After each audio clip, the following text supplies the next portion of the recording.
Loneliness is when your heart feels like it's all by itself, even when there are people around.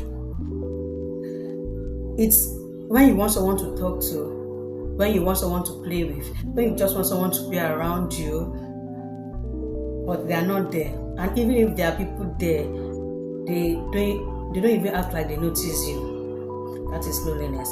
Hello beautiful people, it's your girl Ini Ojoya. Welcome to my channel Ini's Opinion. If you're a returning viewer, I say thank you for being here with me. And then if you're a new subscriber, if you are new on this channel, this is your first time watching me, thank you and you're welcome. Yeah, it's all about growth. I talk about scriptures, I give my opinion about everyday concern of filter.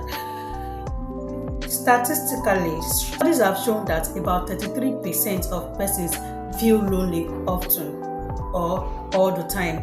This means if you are in a room with about 10 people, at least 3 out of those 10 persons are often lonely, if not always. This is a huge amount of numbers. Imagine that you have a balloon that is supposed to be full with air to bounce and fly, but some people's balloon are flat. Not necessarily because they do not have friends, but because they don't have people, the right persons to say the right thing to them that make them feel special, or relate to them in ways that make them feel special and seen. This is loneliness. And a lot of persons have died from depression caused by loneliness, because they feel they don't have anything to offer to the world. People are not associating with them because they don't have anything to offer. They are not being seen, they are not being heard, or they are not being socialized with.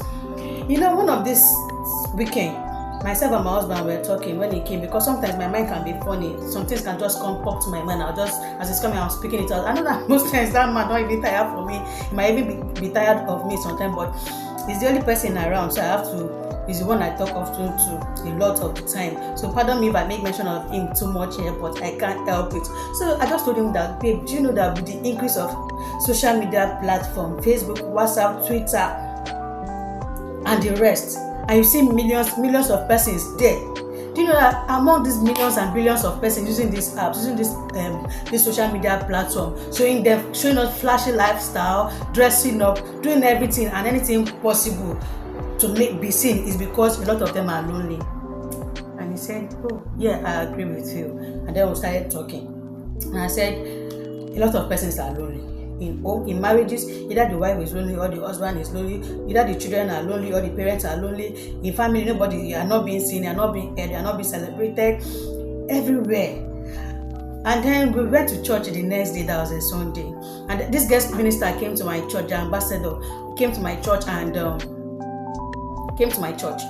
then he ministered. At the end of his ministration, while he was making closing prayers and then making altar calls, he now said, the Holy Spirit ministered to me that there are a lot of lonely persons here, that if you are here and you feel like you are not being seen, you are lonely, you feel lonely, that you should just come out for a hug. And then he instructed the ministers to give the female ministers should give the female brethren hugs, the male ministers should give the male brethren hug.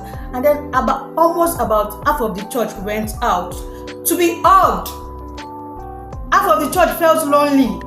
That is the church, and that's about that. Those are people who are able to even express themselves and not be shy about it and go out and get hugged. A lot of persons broke down crying that, oh, God even noticed, for God to even notice that I'm lonely. One woman kept crying, and she wasn't she even refused to be consoled just because she got a hug. She broke down crying. She was really crying, and I turned and I looked at my husband and I'm like, you agree with me? He said, yes, babe, I agree with you. A lot of persons are really lonely. People are really lonely. So now, that is the reason why I brought this topic. If you are here and you feel lonely, or you know somebody that's lonely, what can we do about it? If nothing is done about it, we keep losing people to loneliness. And I know someone who traveled out but had to return because he felt so lonely, like that environment wasn't for him. He could not survive. He said loneliness almost killed him, and a lot of persons are already gone from loneliness. You don't want to know the statistics of people that have died from loneliness, depression. It leads to depression, and they feel they are no longer needed in this world, and they end their life. That is why I brought it here, and I just want to. I wish I can give everybody hug. I wish I can give a lot of you hug. I really wish. So sometimes Sometimes I deliberately comment people. I deliberately smile at people. I deliberately create conversation with people. I deliberately just want to show kindness to people. I have my bad side, but I'm also aware of the fact that since the time me and my husband had this discussion, I do some things deliberately, and sometimes it helps me understand that some person might just act a certain way. It helps me be less condemning of people because they're just I understood that they're just trying to get attention. They just want to be noticed. They just want to be loved. They just want to be heard. So if you're the lonely one, if you're the lonely person that's lonely, that's watching me now, what I think you should do is, one, start an honest conversation. Look for someone that's of interest to you. That person doesn't necessarily have to be your friend. But if you see the person over and over again and you like this person's lifestyle and you feel you can approach this person, or you can talk to your friend or your family members and say, please, of recent I've been feeling really off. Do you think we can go out sometime? Do you think we can converse once in a while? At least you are making effort, you are trying. 2, create the atmosphere you want. Invite people over to your place. Don't always wait for people to always be the one to come and talk to you first. You can start a conversation. You can invite people over. Some persons really want to hang out with a lot of people, but they don't know how to start the conversation. They don't want to come visit you, but they don't even want to look. They don't want it to look like they are being forward. They are being nosy, and some persons, they won't come close to you until you invite them. So you can be the one to send invites. Create a hangout. People can hang out. You can have chit chat. Talk, make yourself friendly, put yourself in position that people will be able to want to be associated with you. Do something, as in go out, hang out. Again, free, you can start an hobby, join a group, find something that's of interest to you that you know that if it's football you like watching, go to where they meet before you see people of like-minded. When you are in a place where you have people of like-minded, there's no way you will not click with one person. If you love singing, you can join the choir section of your church. You can join the cleaning section of your church. Let's start if that's the best available place. I know that we can easily find people. Find hobbies. You can go to exercise. In exercising, there's no way you will not see somebody you click with. You go to learn skills or whatever it is you find yourself, whatever it is that excites you. Start it and then create it. Join that group. Join community. Join groups of things that's of interest to you. And you see that the boredom, the loneliness will reduce. Find people of like minds with you, people that can share, that have same ideology with you, that you want to mingle with. Find them. So don't just take it and expect people to notice you. Sometimes you speak up, people will not even know what is wrong with you, because a lot of our pretense, like we cover ourselves up with our bubbly lifestyle, like everything is okay with me. We dress up, we cover ourselves, and you are dying inside. God did not even create us to be alone. If God said it is not good for a man to be alone, that means God knows that loneliness is a killer. It's a silent killer, and it's killing a lot of us. It's killing a lot of persons. And when you mingle with people, you learn. You'll be exposed to new things. You'll be exposed to new ideas.